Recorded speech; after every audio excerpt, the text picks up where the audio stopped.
morning.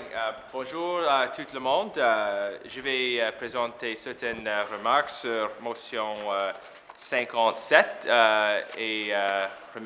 mon anglais et après Dominique va expliquer ça en français et après nous prendrons votre question.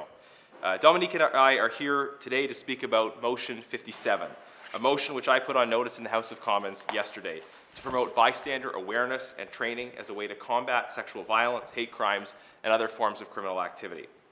I think everyone here understands that these are great evils which are still far too prevalent in our society. And it is our responsibility as parliamentarians to not just signal our concern about these things, but to seek concrete measures to combat them. It is our belief that bystander awareness and intervention training is a critical and often underexplored tool in the fight against violence. Education can only do so much in convincing perpetrators not to commit acts of violence, since a person's propensity for violence is much more a function of self-determined character than it is of awareness.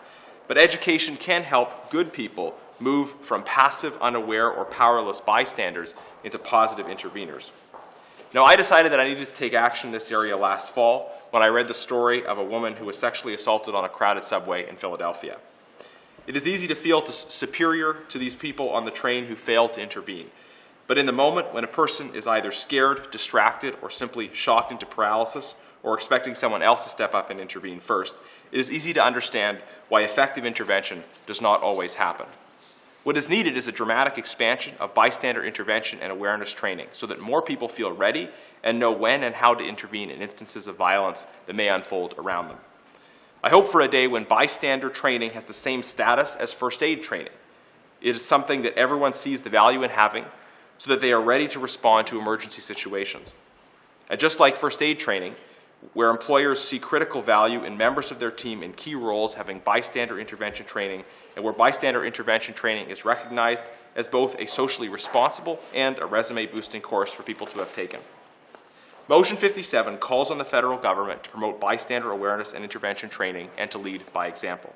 In particular, the motion calls on the government to do three things: to support the development and deployment of bystander training courses, to make bystander training available to public servants, and to promote bystander training courses to all Canadians. The end goal is that we have communities where potential perpetrators of sexual violence, hate crimes, and other forms of violence are substantially less likely to hurt others because they know that other members of the community stand ready to intervene in an effective way. And I see this as concrete action to reduce violence.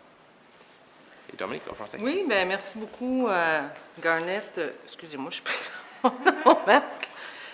Alors voilà, c'est en résumé, ce qu'on souhaite, c'est que le gouvernement prenne action auprès des témoins qui sont sur des lieux où ils sont présents lorsque des événements violents, de crimes haineux surviennent et qui puissent intervenir. Alors, ce que l'on souhaite dans cette motion présentée par notre collègue Garnett, que je félicite et que je remercie également, et qui a l'appui de tout le caucus, c'est que le gouvernement, effectivement, puisse adopter cette motion qui, en substance, dit de soutenir la formation et le déploiement de cours de formation, de rendre la formation accessible aux fonctionnaires et de promouvoir la formation auprès de tous les Canadiens. Essentiellement, ce que l'on dit, c'est qu'il s'est mieux formé pour sensibiliser et mieux intervenir, convaincre les gens que c'est nécessaire et important aussi de s'engager dans la communauté en étant, quand on est témoin, effectivement, de pouvoir porter action, de pouvoir agir. On pense, nous, effectivement, que ça ferait une meilleure communauté et, bien évidemment, ça pourrait faire diminuer la violence, au premier chef faite aux femmes, bien sûr, mais dans toutes sortes de cas de violence. Actuellement, Karen Vecchio et moi et d'autres collègues parlementaires sommes en comité sur la violence faite ou vécue dans une relation toxique entre partenaires intimes. Et évidemment, cette motion déposée par Garnett s'inscrit absolument dans cette volonté de trouver des solutions qui sont simples, solutions que nous pensons qui ne sont pas coûteuses, qui existent déjà. Plusieurs universités ont déjà commencé à déployer des formations comme celle-là et on pense que le gouvernement fédéral devrait s'inspirer de ce qui se fait dans nos communautés, dans nos universités, un peu partout sur le territoire canadien et élargir cette formation-là et l'offrir aux Canadiens. Pourquoi? Bien, pour faire en sorte que la violence puisse diminuer au pays. Alors, essentiellement, c'est le message que nous voulions vous transmettre ce matin. Je pense que nous sommes devant une belle initiative, une initiative qui est non partisane, portée par les conservateurs, et on souhaite que les libéraux, bien sûr, et les autres parlementaires puissent appuyer cette motion-là. Merci beaucoup. I've got a couple of questions, one sort of more on the politics and one on the Sure. substance Yeah. of the motion itself.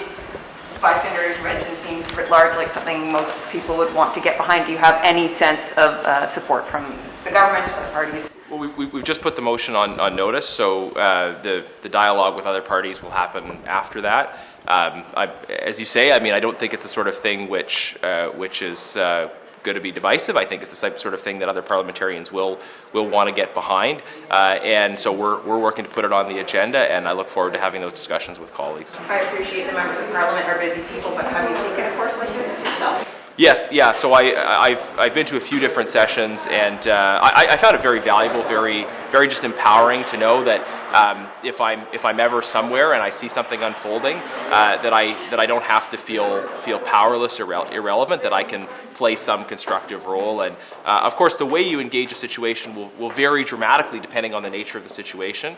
So bystander intervention training it really provides you with a toolkit of saying, here are some steps you can take. Here are some ways you can quickly contextualize a situation and respond. So I found participating in those kinds of training opportunities just really empowering in terms of being able to play a positive role in these situations. You sort of touched on this earlier, but what is the big thing you want people to take away? Like, this isn't normalized right now, like Red Cross. Yeah.